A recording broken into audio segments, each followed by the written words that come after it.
Cumprimento os irmãos com a paz do Senhor Jesus, amém? Amém. Peço os irmãos para abrirem suas Bíblias no livro de Apocalipse, no seu capítulo 20, livro do Apocalipse, capítulo 20. O título aqui na minha Bíblia é Os 1000 Anos, e diz assim a palavra do Senhor. Peço o silêncio de todos. Então vi descer do céu um anjo que tinha a chave do abismo e uma grande cadeia na mão. Ele prendeu o dragão, a antiga serpente, que é o diabo e Satanás, e o amarrou por 1000 anos. Lançou-o no abismo. Ali o encerrou e selou sobre ele, para que não enganasse mais as nações, até que os 1000 anos se completassem. E depois disso é necessário que ele seja solto, por um pouco de tempo. E vi também tronos, e os que estavam, e aos que se assentaram sobre ele, foi-lhes dado poder de julgar. E vi as almas daqueles que foram degolados por causa do testemunho de Jesus e pela palavra de Deus, que não adoraram a besta, e nem a sua imagem, e não receberam o sinal na testa, nem nas suas mãos. Eles viveram e reinaram com Cristo durante 1000 anos. Os outros mortos, porém, não viveram, até que os 1000 anos se completassem. Esta é a primeira ressurreição. Bem-aventurado o santo, aquele que tem parte na primeira ressurreição. Sobre eles não tem poder a segunda morte, mas serão sacerdotes de Deus e de Cristo, e reinarão com ele durante 1000 anos. Amém? Pode sentar? Bom, irmãos, hoje nós vamos dar continuidade no nosso estudo. Estamos chegando já ao final dessa série de estudos referente à escatologia, a doutrina das últimas coisas. E dos pontos da escatologia que nos são claros, nós temos uma enorme concordância de todos os segmentos da fé cristã. Pontos como a volta de Cristo, pontos como a ressurreição dos mortos, o inferno, novos céus e nova terra, são pontos que existem, né, uma clareza e um conjunto de textos que tiram aí a possibilidade de qualquer discussão em torno dessa temática. Ninguém nega esses pontos, sob o risco de aqueles que negarem serem considerados algum tipo de seita ou heresia. Então nós temos uma enorme concordância nesses pontos. Agora, um dos pontos que tem gerado bastante conflito quando nós estudamos a escatologia é o apontamento cronológico. O que é isso? É dizer em que momento cada uma dessas coisas vão acontecer. E é aí que os grupos se divergem, né, e se distinguem. E um ponto que tem causado muita discussão, né, é a questão do milênio.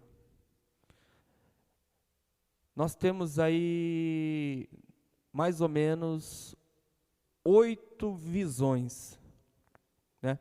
Algumas conhecidas, outras não. 8 formas de enxergar como os eventos vão acontecer no fim. Qual é a sequência de cada coisa? O que vai acontecer primeiro? Nós temos mais ou menos 8 visões que são conhecidas, acho que vocês não conhecem todas, né?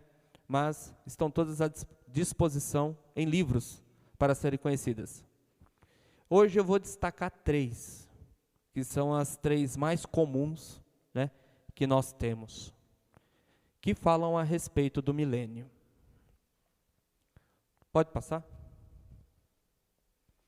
Acho que primeiro, antes de qualquer coisa, a gente tem que definir o que é um milênio. E aí nós já começamos com uma série de dificuldades. O que é importante vocês perceberem, irmãos, tudo que nós vamos falar aqui a respeito desses eventos está situado exatamente aqui em Apocalipse 20, nessa leitura que acabamos de fazer. Em nenhum outro texto de toda a Bíblia você tem a referência de 1000 anos, desses tais 1000 anos em que todos esses eventos aqui se darão. E nós temos aqui uma série de eventos, desde o aprisionamento de Satanás, o reinado de Cristo, a ressurreição dos homens, até a conclusão aqui do capítulo, que seria a derrota de Satanás e o juízo final, que determinará o destino dos homens, a absolvição ou condenação. Então, tudo que nós vamos falar hoje está situado exatamente aqui, em Apocalipse 20, porque só aqui nós temos referência de um milênio, um reinado milenar, como assim, melhor falando, um período em que Cristo vai reinar por 1000 anos. E aí eu vou mostrar para os irmãos como que se dá toda essa discussão. E hoje eu acredito que é o melhor dia para você refletir e chegar à conclusão, né? Qual é a visão que é menos burocrática, né? Que tem menos dificuldades, e qual seria a melhor para que você aderisse? Se alguém te perguntasse hoje para você cristão, explique para mim a sequência dos fatos que se darão no fim, você teria condição de fazer isso? Não é uma coisa tão fácil. E aí, quando nós vamos ver na história da igreja, não nas escrituras, mas na história da igreja, nascem essas 8 posições, ou 8 vertentes que eu expliquei para vocês, que eu disse para vocês aqui, que são formas de enxergar como isso vai acontecer. Mas nós precisamos tomar um partido. Eu sou a favor de se tomar um partido ou se tomar uma posição. Evidente que tem coisas que são difíceis demais para você definir, né? Mas eu gosto muito de seguir a tradição. O que os pais decidiram, né? O que os primeiros pais da igreja, depois do colégio apostólico, decidiu em relação a isso? O que ao longo da história da igreja se tem pensado a respeito disso? Então, para mim, a tradição, ela não é maior do que as escrituras. A Bíblia sempre vai ser a palavra final para tudo. Mas a tradição, ela é fundamental para a interpretação, como eu disse na semana passada. Então, eu gosto muito de ir com a tradição, né? Nós estamos em tempos modernos que os pregadores da atualidade descobrem coisas na Bíblia de um dia para o outro e querem popularizar essas suas afirmações. Isso é um risco, né? Eu prefiro seguir a tradição, que são os nossos irmãos, nossos antepassados da fé, do que aderir a posturas muito recentes, né? São muito perigosas, precisam ser muito bem observadas. Então os pais são seguros, né? Os pais também erraram, os pais também se equivocaram, mas antes de nós tem 1900 anos a 2000 anos de história. Então é muito perigoso descobrir uma coisa do dia para a noite. Então nós vamos entender um pouco sobre isso. O livro do Apocalipse fala de um milênio, como vocês leram, 1000 anos. O que sugere ser um período de 1000 anos, ou mesmo, como alguns afirmam, um período de tempo do governo de Cristo. Uma das dificuldades do livro do Apocalipse, números. Uma pessoa desavisada pode ler o livro do Apocalipse como se estivesse lendo qualquer outro livro da Bíblia. Vem fazendo a leitura dos evangelhos, que são narrações históricas, né, das coisas que Jesus fazia. Daqui a pouco ele cai nas cartas, e nas cartas ele vai ver os apóstolos respondendo, né, a problemas das igrejas, direcionando comportamentos dentro das igrejas. E aí, conforme ele vai desenvolvendo a leitura, ele acaba chegando no livro do Apocalipse, que é o livro da Bíblia. E aí, um leitor comum, ele quer ler o livro de Apocalipse como leu os outros. Como leu os outros livros, e isso não pode. Isso não tem como. Por quê? Porque a literatura apocalíptica é diferente de uma narração dos evangelhos, que é uma narração histórica, ou até mesmo do gênero carta, que são as cartas de Paulo, de Pedro e Tiago. Então não dá para ler do mesmo jeito. Na literatura apocalíptica, se usa muito de símbolos. Por quê? Porque se está tentando explicar uma realidade que está muito além do ser humano. Então, eu disse isso aqui, João, ele vai buscar, dentro do cotidiano, ou seja, da realidade que está ao redor dele, palavras para tentar explicar a visão que ele teve. Então ele vai usar de símbolos, porque não tem nada, não tem condições de ele dizer exatamente o que ele viu.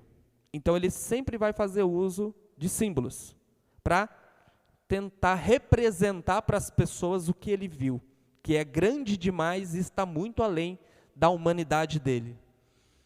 E nós temos um fator em Apocalipse que tem que ter muito cuidado. Os números nem sempre são literais. Então, por exemplo, quando você vê 1000 anos, não é o 1000 anos da matemática, 999 mais 1, 1000. Às vezes, números representam ideias, representam indiscriminadamente um espaço de tempo ou um período, mas não exatamente aquele período.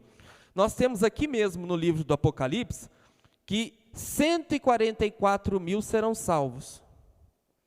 Qualquer pessoa sabe que o número dos salvos, né, não está contido na Bíblia. E 144 mil, em relação à história da igreja, não é nada. Milhares de milhões creram em Cristo. Os números dos salvos é imenso, né? Então é evidente que os 144 mil tem que ter um outro sentido. E assim se aplica no milênio, ou em outros números que estão contidos no livro do Apocalipse. Quando você vê números nos evangelhos, são números reais. Por exemplo, Jesus foi circuncidado ao 8º dia. São 8 dias, o 8 da matemática, de 1 ao 8, entendeu? Mas quando você chega em Apocalipse, você tem essa dificuldade, não pode pegar e querer fazer essa leitura literal. Porque se você pegar e ler Apocalipse de uma maneira literal, dá até para você desenhar um filme de terror. E na verdade não é bem assim que as coisas se darão, certo? Então, o milênio tem sido melhor interpretado como um período de tempo perfeito. Se fala muito, inclusive, de que o milênio poderia ser, por exemplo, o número 7 da plenitude, que é conhecido pelos judeus, com o número 3 da trindade, elevado a um fator que chegaria a 1000. Então, que seria um número perfeito. Mas isso não é um tanto pouco improvável. A questão é de que 1000 aqui não pode ser 1000 da matemática. Tem que ser um período de tempo, evidente, mas um período de tempo indeterminado.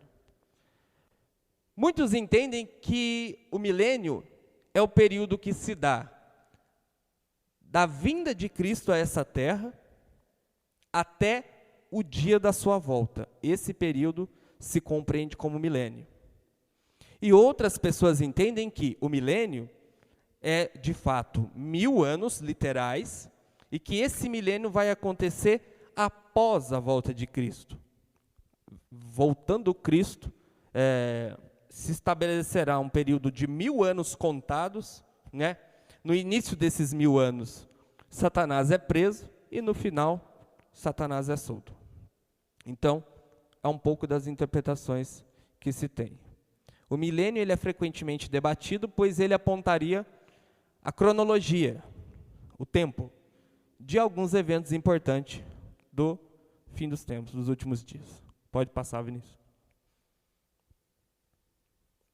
As questões aqui que nós temos, que são importantes e que precisam ser respondidas, até para que vocês saiam daqui entendendo, é que, primeiro, o que é o milênio? Eu já disse, pode ser um período literal de tempo, 1000 anos? Pode ser, mas devido à questão literária do Apocalipse, é melhor interpretá-lo como sendo um período de tempo indeterminado, do que acreditar que seja exatamente 1000 anos. Então, o que é o milênio? Haverá um milênio? Sim, haverá um milênio. Inclusive, já quero te antecipar. Podemos estar no milênio, podemos já estar no milênio, como ainda podemos participar do milênio no futuro.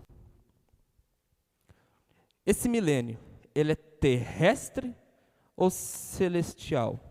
Ou seja, esse reinado de Cristo vai ser na terra, esse milênio? Ou esse milênio, ele é simbólico e já está acontecendo no céu? Cristo já está reinando. Já estamos no milênio ou ainda ele há de vir? Então são esses pontos aqui que são importantes, para você ter um entendimento das 10 mensagens que eu trouxe aos irmãos até agora. Pode passar. Com o propósito de explicar a sequência dos acontecimentos relativos ao fim, quietinhos, por favor. Foram desenvolvidas várias teorias ao longo do tempo, do texto de Apocalipse, me perdoe. Porém, 3 interpretações são mais populares ao longo da história da igreja, são elas. Então, sobre o milênio, nós temos 3 interpretações: o amilenismo, o pós-milenismo e o pré-milenismo. Esses 3 nomes são dados, né, a tentativas de se explicar em que momento cada coisa vai acontecer. E mais propriamente, se estamos no milênio ou esse milênio há de vir. Esse reino milenar de Cristo já chegou ou ainda vai acontecer? Pode passar. Então nós vamos começar por este, o amilenismo. O amilenismo, ele defende um milênio celestial e simbólico. Então veja bem, amilenismo não significa que é antimilênio ou contra-milênio. Muito pelo contrário. O amilenismo, ele acredita no milênio. Uma pessoa que segue essa visão entende que esse milênio, ele é simbólico, não é um reino literal na terra, e acredita que esse reinado se dá no céu. Então, o amilenista defende um milênio simbólico, e não um reino milenar com Cristo reinando aqui na terra durante 1000 anos. Cristo já reina, segundo o amilenismo, Cristo já reina com os santos que morreram, e o juízo final ocorrerá imediatamente com a sua volta. O Cristo já está reinando, os que morrem estão com Cristo reinando juntamente com Ele, e como nós vemos aqui no texto de Apocalipse, quem são esses que morrem? Ou esses que estão morrendo? São esses que morreram por causa do testemunho de Jesus, né, foram degolados, e também por causa da palavra de Deus, bem como aqueles que ainda vão morrer, né, sobre a ação do anticristo. Esses que morreram com Cristo já estão com Ele, e já reinam com Ele, porque Cristo já reina. Então, nesse sentido, o amilenismo acredita que nós já estamos no milênio. E quando Cristo voltar agora, não há mais nada, senão o juízo final. E, em seguida, novos céus e nova terra. Basicamente, essa é a visão menos burocrática de todas. Nós já estamos no milênio. O milênio iniciou com Cristo, quando Cristo veio. Nesse tempo que Cristo veio, ele já amarrou Satanás, como nós vimos aqui, o anjo que desceu com a cadeia na mão, versículos 1, 2 e 3. Ele já aprisionou o diabo, já sancionou o diabo, e que ao findar do milênio, ao findar desse período, quando estiver próximo da volta de Cristo, então o diabo vai ser solto, por um espaço de tempo, pequeno espaço de tempo, e então Satanás irá enganar as nações, para fazer guerra contra os santos. E exatamente quando Satanás estiver guerreando contra os santos, e segundo as escrituras, prevalecendo e matando os santos, vai ser o momento em que Cristo virá. E aí, Cristo lançará o diabo, o falso profeta e o anticristo no lago de fogo. Ali também lançará os ímpios no inferno, e o inferno, evidentemente, no lago de fogo. Então, os novos céus e novas terras iniciarão. Essa é a visão mais simples de todas. Ou seja, quando Cristo voltar, tudo se resolve. Segundo o amilenismo, nós já estamos no milênio. Pode passar, Vinícius.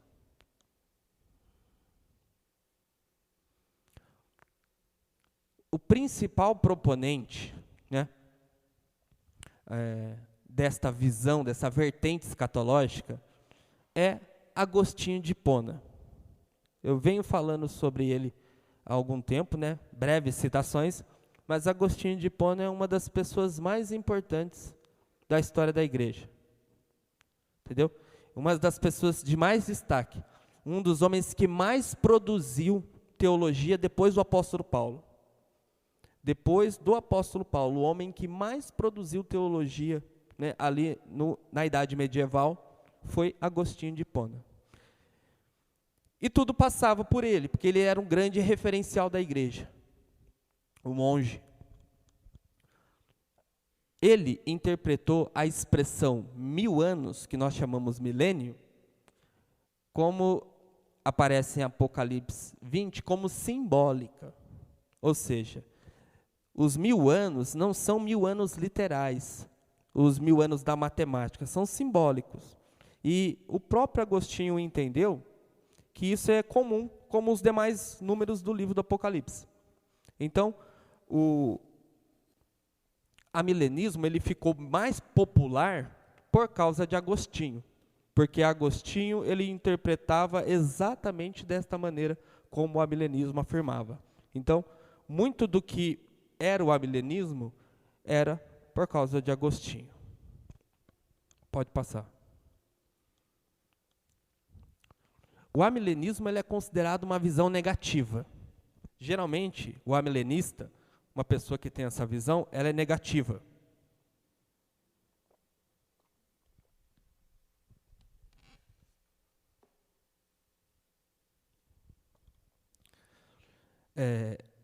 Ela é uma visão negativa da realidade, por quê? Porque ela defende que o mundo será cada vez mais pior até a volta de Cristo.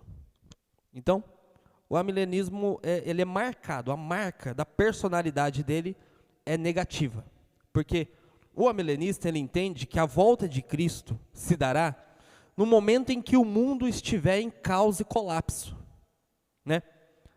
É uma visão da realidade de que esse mundo que nós estamos vendo aí não vai melhorar. A tendência é que cada vez piore mais.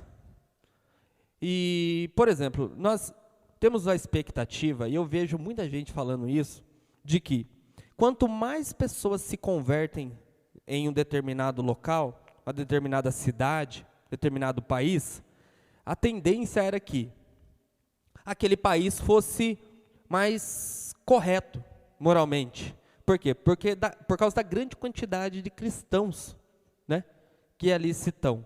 Muita gente faz crítica, por exemplo, ao Brasil, um país predominantemente cristão, né, mas um país como nós estamos presenciando, marcado pela corrupção em vários aspectos. E aí a questão que se tem é essa, né? Como que essa soma não bate? Cristãos mais sociedade igual uma sociedade melhor.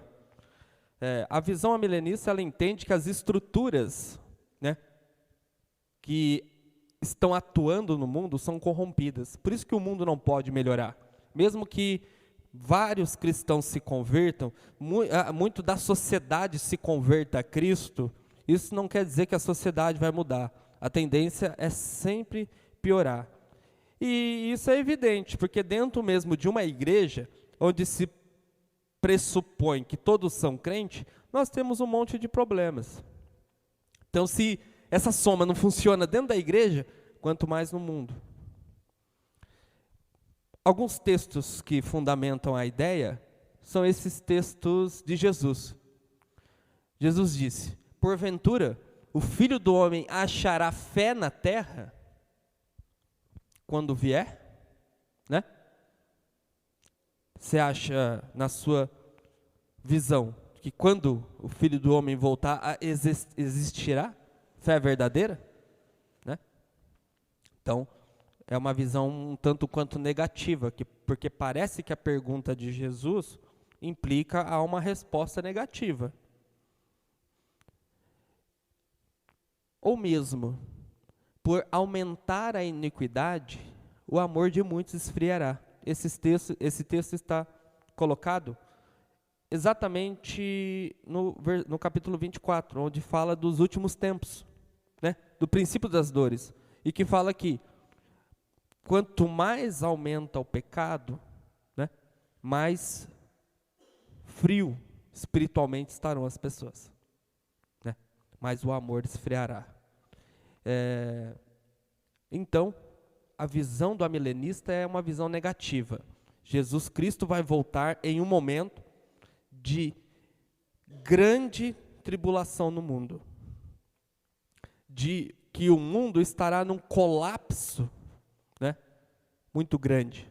E aí você olhando o cenário mundial, nós estamos vendo que o mundo está em colapso. Nós temos uma guerra ainda em andamento, e já temos mais algumas que estão para acontecer a qualquer momento, né? Os países estão lançando mísseis nas proximidades dos outros países, e isso já é uma provocação para a guerra, é o suficiente para uma guerra, entendeu? Isso mexe com a hegemonia dos países. Então, todo o cenário aponta para o caos. Essa é a verdade. E parece que nesse sentido o amilenismo tem razão, que as coisas acontecerão dentro desse cenário de caos. E esse caos, segundo nós estudamos ao longo desse caminho, parece-nos que é a preparação para um governo único, que é o governo do anticristo. Por que não um líder que venha trazer a paz ao mundo? Precisamos de um líder como esse, mas a verdadeira paz. E vai vir um falso líder, com uma falsa paz, e vai conseguir organizar o mundo, e depois vai manifestar de fato quem é. Este, a Bíblia diz que é o homem da iniquidade. Falamos sobre isso. O amilenismo sugere que a igreja passará pela grande tribulação, e por fim, será glorificada por Jesus. O amilenismo, ele não é um pouco, não é muito, quer dizer, aceito por causa desse fator aqui, ó, tribulação. Porque o amilenismo entende que Jesus voltará na tribulação e que a igreja passará pela tribulação. E aí, quando nós falamos que igreja passará pela tribulação, isso, pelo menos nas Américas, não soa bem, né? Mas veja, Jesus passou pela tribulação e foi morto. Os apóstolos passaram por tribulações e foram mortos. Um só morreu de causa natural, mas praticamente sofreu muito mais que os demais. Os pais da igreja foram mortos, né? Foram devorados por feras durante os 3 primeiros séculos. Depois, vários homens importantes na igreja foram perseguidos e mortos, muitos queimados. Agora, quando nós falamos que os cristãos modernos vão passar pela tribulação, há uma recusa. Não, porque Jesus vai nos poupar da tribulação.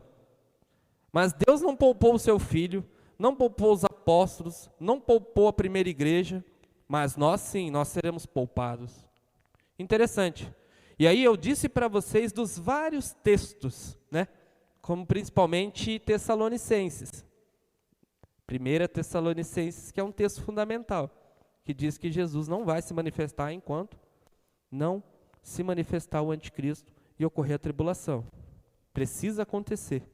E o amilenista entende que a igreja vai passar pela tribulação. Mas no meio pentecostal, essa visão não é muito aderida. Eu já te adianto isso. No meio pentecostal, né, nossas igrejas pentecostais aceitam outra visão. Se você chegar numa igreja pentecostal, é que aqui nós temos a liberdade de falar, né? Porque nós temos uma seriedade no ensino e o pastor, ele supervisiona tudo isso. Mas se você chegar numa igreja e falar que você vai passar pela tribulação, e você vai ser mal visto. Você vai ser mal visto. Entendeu? Por quê? Porque nós não podemos passar pela tribulação. Jesus pode, os apóstolos podem, os pais podem, mas nós não. Nós não. Nós somos privilegiados. Bom, pode passar. Segunda visão, pós-milenismo. O pós-milenismo, né, defende que a igreja, defende que o milênio já iniciou com Cristo em sua vinda. O amilenismo e o pós-milenismo são parecidos. Mais uma visão, né? E essa visão entende que o milênio já começou. Começou quando? Quando Cristo veio ao mundo. E quando o milênio termina? Quando Cristo retornar. E que Cristo reina por meio da igreja no mundo. E aqui há uma diferença. Enquanto o amilenismo acredita que Cristo reina dos céus com aqueles que já partiram, né? O pós-milenismo entende que Cristo reina na terra por meio da sua igreja. Nós, no caso.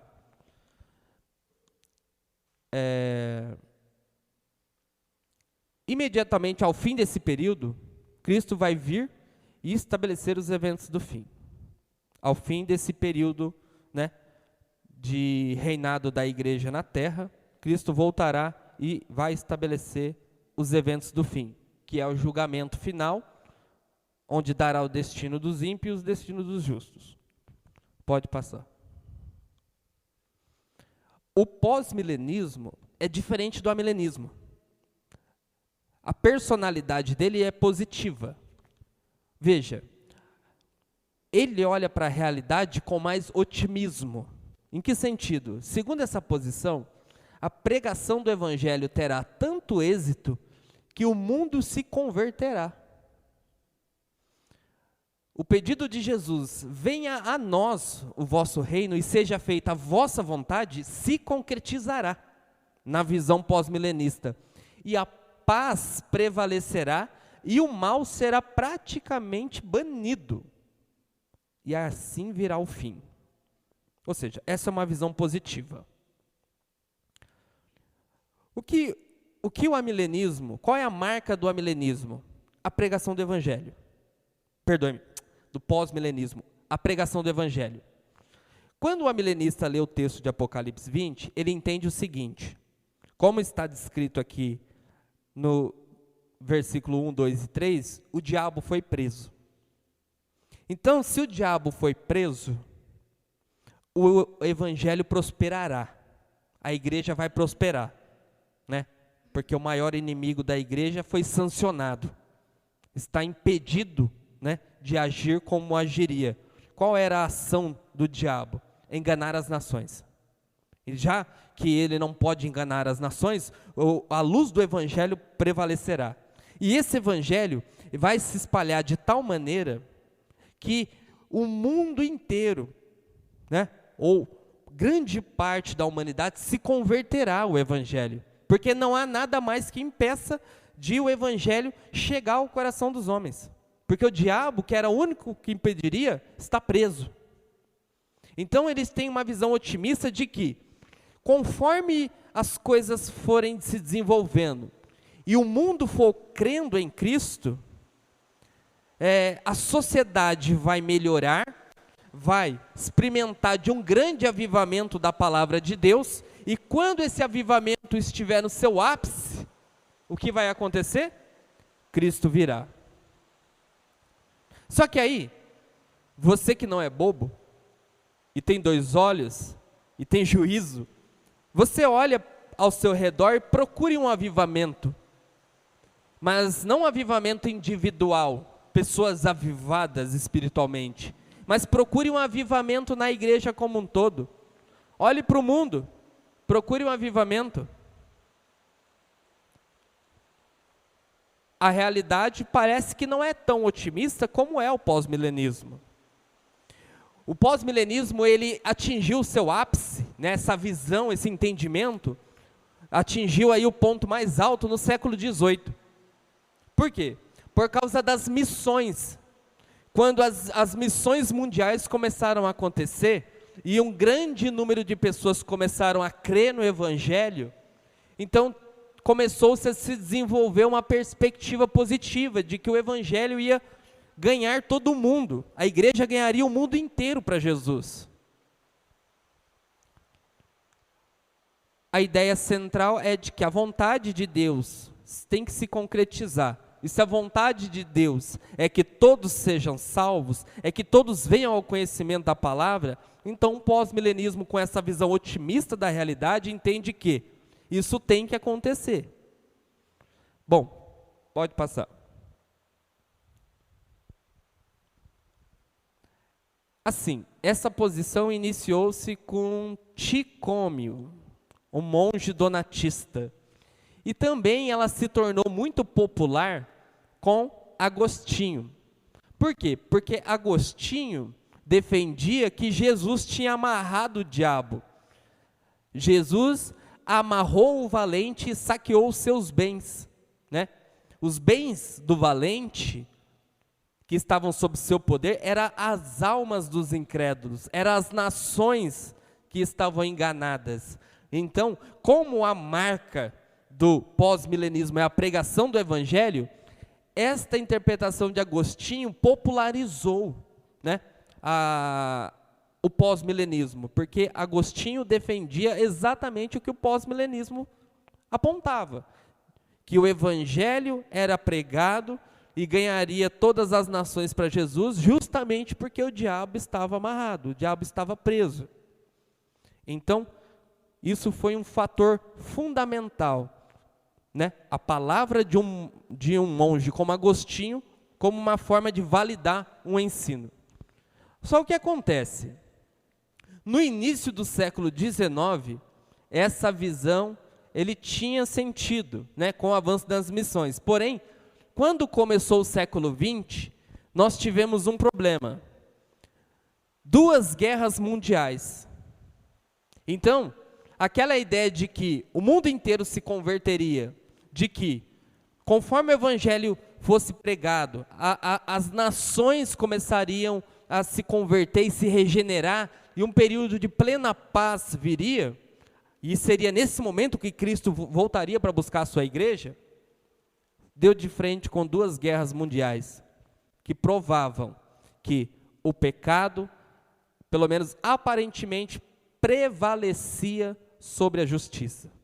Os homens não estavam se regenerando, muito pelo contrário, os homens estavam se degenerando. A sociedade não estava melhorando, a sociedade estava precipitando-se ao caos.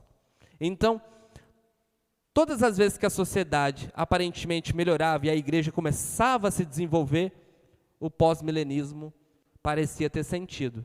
Mas logo nós tínhamos os problemas das guerras. E as guerras estão aí para dizer que o homem é um ser abominável diante de Deus. O homem é um ser perigoso.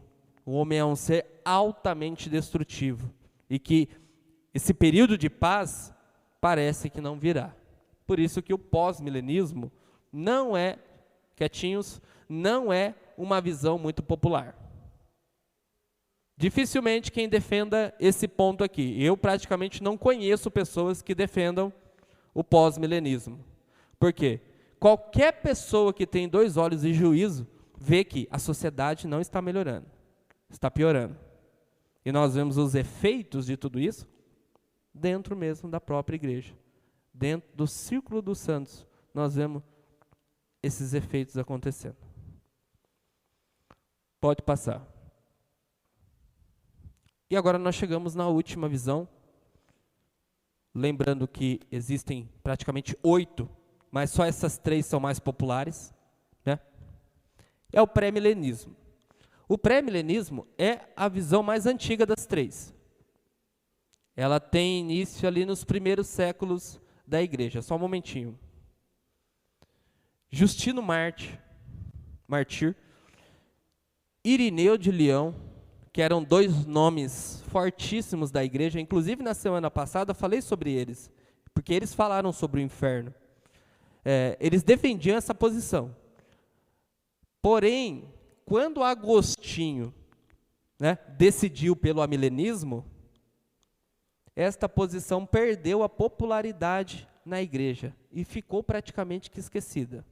Essa visão que eu vou falar aqui, pré-milenismo, é hoje a visão que predomina no Brasil. Qualquer igreja pentecostal que você entrar, pré-milenista. Essa visão aqui. Ela iniciou lá nos primeiros séculos, mas ela se defrontou com uma barreira, com um muro, chamado Agostinho de Hipona, monge da igreja, né? Uma pessoa de alta credibilidade dentro da igreja. Por quê? Porque Agostinho interpretou o milênio como já iniciado e simbólico, enquanto essa visão vai ter uma outra interpretação do milênio. Então, por causa de Agostinho, o pré-milenismo acabou sendo esquecido e se resumindo, às vezes, a alguns grupos místicos ao longo da história da igreja. Ficou praticamente esquecido, né? O que hoje é a visão predominante no Brasil, começou lá nos primeiros séculos, mas ficou esquecido por um longo período. Pode passar. Por fim, ele tornou-se novamente popular. Quando um pregador conservador, é importante eu frisar a palavra conservador, porque a igreja, no período do século XVIII, ela estava semelhante ao Brasil hoje, né? Nós estamos hoje no Brasil dividido numa chamada polarização, não é? Esquerda, direita, né? E no século XVIII a igreja estava assim, com um grupo conservador e um outro grupo que é chamado liberal, tá? Então era assim, é mais ou menos o que é hoje. Tudo aquilo que a pessoa que é de direita gosta, parece que aquela de esquerda não gosta, não é assim? E vice-versa. Naquele período era exatamente assim. O que era próprio do conservador não era praticado pelo liberal. E aquilo que o liberal afirmava era repudiado pelo conservador. Então estava radicalmente dividida a igreja nesse aspecto. Um homem chamado Cyrus Scofield, né, que era um pregador da palavra de Deus, ele criou uma Bíblia, né, que era uma tradução já existente, e ele fez dessa Bíblia uma Bíblia de estudos, né, chamada Bíblia de Estudos Scofield. E nessa Bíblia, ele fez uma coisa que no século XVIII não tinha, Bíblias comentadas. Sabe essa Bíblia de estudo que existe hoje, que você olha lá no final e tem explicação do versículo? Não tinha isso naquela época, era rara. Então uma Bíblia que tinha uma referência dos versículos, explicação dos versículos, era uma Bíblia que se popularizaria muito, né, com o ensino. E ele traçou, o Scofield, ele traçou uma cronologia. Ele disse o seguinte para as pessoas, para o grupo conservador: o fim dos tempos vai acontecer assim, assim, assim, dentro dessa cronologia.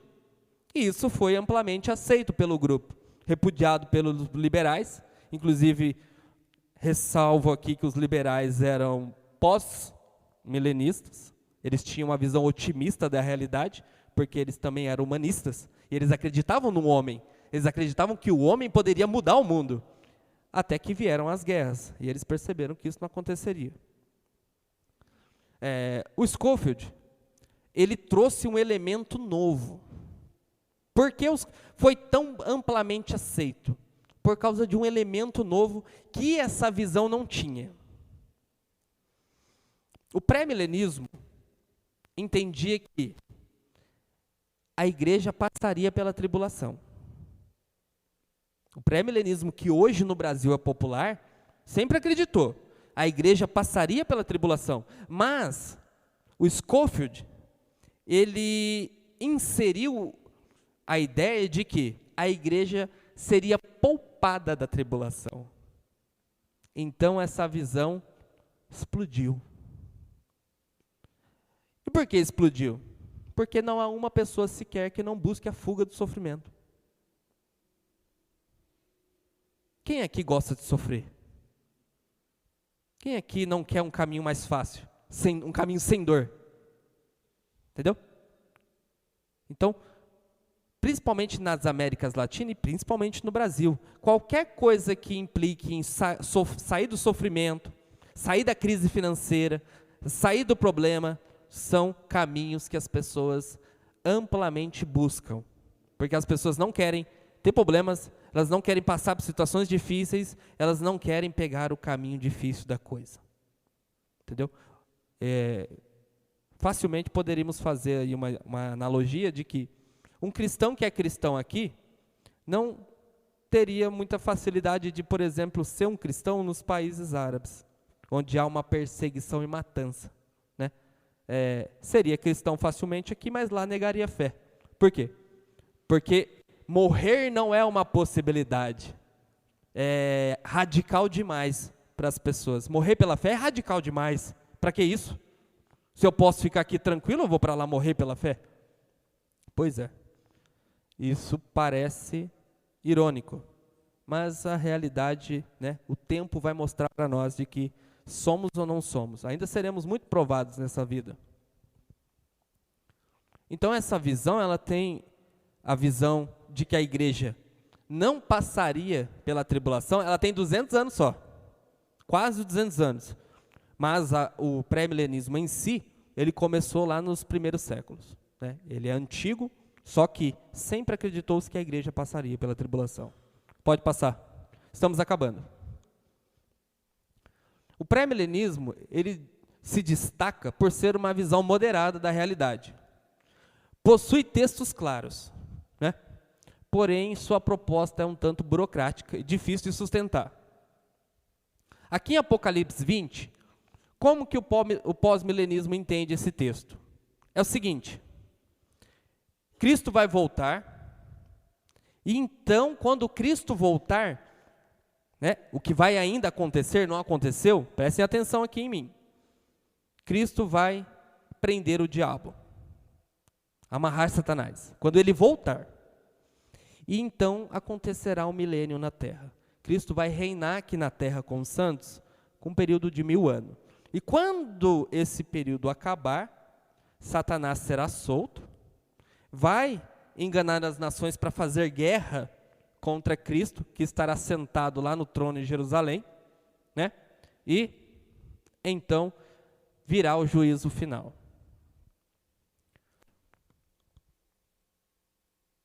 Alguns pontos aqui, e eu vou mostrar para vocês que essa visão, ela é clara. Qualquer pessoa, ao ler o texto de Apocalipse 20, se encaixaria perfeitamente nessa visão, porque ela é fácil de interpretação. Só que ela é burocrática demais. E por isso ela se torna um pouco tanto complicada de explicar a um longo prazo. Veja, primeiro, que essa visão ela faz uma distinção entre a igreja e Israel, dando a Israel um aspecto de primazia, de principal no reino de Deus. Essa visão entende o quê? Que no reino de Deus, milenar, vai ter a igreja e vai ter Israel. E Israel vai ter um papel mais importante que a igreja.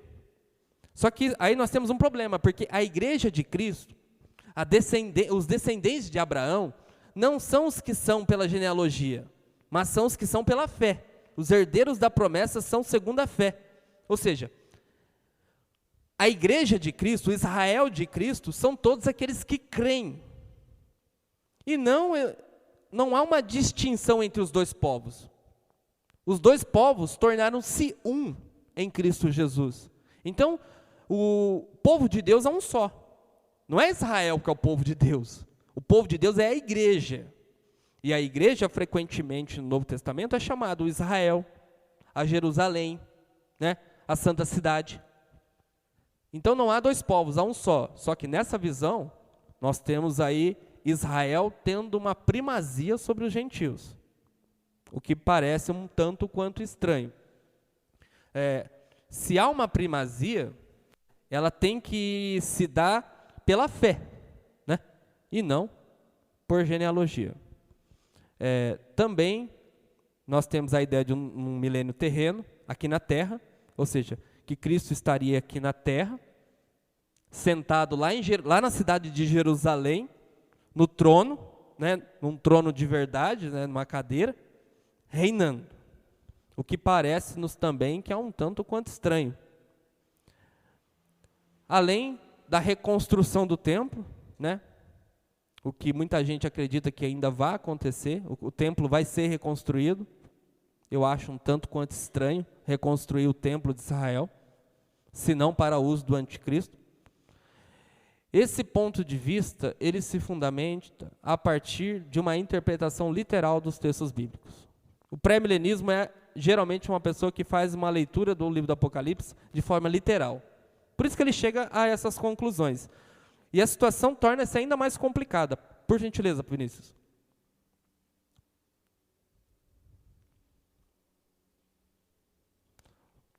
Olha para você ver como que se daria essa visão do pré-milenismo. Nós seríamos a volta de Cristo. Quando Cristo voltar, ele teria a ressurreição dos justos e o arrebatamento da igreja. Já temos uma primeira ressurreição. Depois, nós temos a permanência, né, de 7 anos literais no céu. A igreja ficaria no céu, na chamada bodas do Cordeiro. E aqui no ponto 4, a igreja retornaria com Cristo para a terra. Aqueles que, dentro desse ponto 4, aqueles que morreram, né, com Cristo e não negaram a Cristo, aqui no ponto 4, eles também seriam ressuscitados. Então nós já teríamos uma segunda ressurreição, algo que a Bíblia não defende. Depois nós teríamos o anticristo sendo vencido e Satanás sendo preso, como nós lemos aqui no capítulo 20, né, nos versículos 1 ao 3. Jesus se assentando num trono lá em Jerusalém e restaurando a nação dos judeus. Imagine, você querendo ver Jesus, você vai ter que sair daqui para ir lá para Jerusalém. Veja bem, os ímpios nesse período, os ímpios que não morreram no período da grande tribulação, no governo do anticristo, esses ímpios eles vão continuar na terra, né? Ou seja, Jesus reinando com a sua santa igreja que trouxe do céu e juntamente com ele, né, os ímpios, ainda pecando, ainda morrendo. É a visão, estou sendo claro, né, que é o que se acredita. Às vezes as pessoas defendem uma ideia, só que elas não conhecem a ideia toda, né? E aí que nós temos um problema, porque tudo isso aqui que você está vendo, para que você acredite nessas coisas exatamente na sequência que está, você precisa de textos. E meu irmão, você vai precisar suar para defender um negócio desse. Não é fácil. Vai ter que responder a muitas perguntas que estão aqui dentro. Ponto 8. Os ímpios vivem junto com os justos na terra. 9. A morte ainda existe nesse período para os ímpios, né? 10. Depois de tudo isso, Jesus reinando no templo em Jerusalém, aqui no 10 ainda nós temos Satanás sendo solto, né? Vai enganar esses ímpios que estão na terra, vai levar eles lá para Jerusalém para fazer guerra, que é a grande batalha do Armagedon, né? Megido, contra os santos e contra Cristo. Imagina. Então, para os santos que acham que ainda acabou, ainda vai ter muita adrenalina. Depois disso, teria um juízo final, né? Para o diabo e seus anjos e para os ímpios. Os ímpios que morreram em toda a história vão ser ressuscitados ainda. Nós já estamos na terceira ressurreição, e aí você não acha na Bíblia sequer a segunda, já estamos na terceira. E por último, nós temos o destino dos ímpios no inferno e dos justos no céu. Por que visões assim são aceitas? Porque de fato, dá para você construir biblicamente uma ideia como essa. Quando você lê aqui o capítulo 20, se você tiver essa ótica, você vai chegar a essas mesmas conclusões. A questão desta visão é a burocracia. Ela também é bíblica, assim como o pós-milenismo é bíblico e assim como o amilenismo é bíblico. Os três são bíblicos. Só que esta tem um problema, muito burocrática. O amilenismo parece ser a mais simples, mas tem um problema. Os textos são muito difíceis de explicar. E o pós-milenismo parece a ideal, só que a realidade não deixa acreditar. Porque o pós-milenismo defende o otimismo, mas você olha para a realidade e não dá para ser otimista. Então, todas são complexas. Algumas têm textos claros, mas são burocráticas, como essa. Tem textos claros, mas são burocráticas. E outras são mais simples, mas textos para explicar elas são difíceis. Veja a complexidade da coisa. Veja como é difícil. Pode passar. Então, para solucionar esse grande problema, né? O que nós temos? Alguns pontos aqui que tendem a trazer para nós um pouco de estabilidade nas coisas. Cada visão dessa vai responder a um momento da história da igreja. Ou seja, cada visão dessa, ela foi mais aceita em um determinado momento da igreja, né? Respondendo a uma esperança da igreja. As visões, elas se fundamentam a partir de textos bíblicos. As três visões que eu passei para vocês aqui, do ponto de vista bíblico, têm fundamento bíblico. Todas elas. Não tem por que temer. Todas as três têm textos que explicam elas. Não temos problema quanto a isso. Só que as visões possuem em si mesmas a burocracia. A dificuldade de organizar esses fatos. É burocrático. Algumas são mais simples, mas como eu disse, com textos difíceis. E outras são mais claras, né? Com textos mais claros, mas são mais burocráticas. Acontece muita coisa. E aí é difícil, você tem que responder a um monte de pergunta que nasce. Quanto mais burocrática, mais perguntas tem. Quanto mais complexa essa visão, mais perguntas tem. Né? Como eu disse para vocês, por exemplo, uma pergunta. Como que Jesus vai estar sentado lá em Jerusalém, reinando o seu povo, e os ímpios pecando ainda no mundo? Como que Jesus vai vir a esse mundo para reinar agora em glória, se o mundo ainda nem regenerado vai estar? Então, embora você tenha um texto bíblico, você tem essa pergunta. E como é que você responde isso? É difícil. As visões não negam os pontos fundamentais. Isso aqui é importante. Essas três visões, elas não negam os pontos que são cruciais, que não podem ser negados. Elas defendem uma volta de Cristo, elas defendem um juízo final. Mesmo sendo otimistas, defendem um juízo final, o que resguarda doutrinas da salvação, doutrina do pecado, a cristologia. Então, pontos essenciais não são negados. Defendem que há um céu, defendem que há um inferno, e nisso há uma coesão. E essas visões são diferentes por quê? Porque elas utilizam métodos de interpretação diferentes. Algumas entendem que os textos são mais alegóricos e simbólicos, e outras leem e entendem os textos ao pé da letra. Por isso nós chegamos a conclusões diferentes. Pode passar.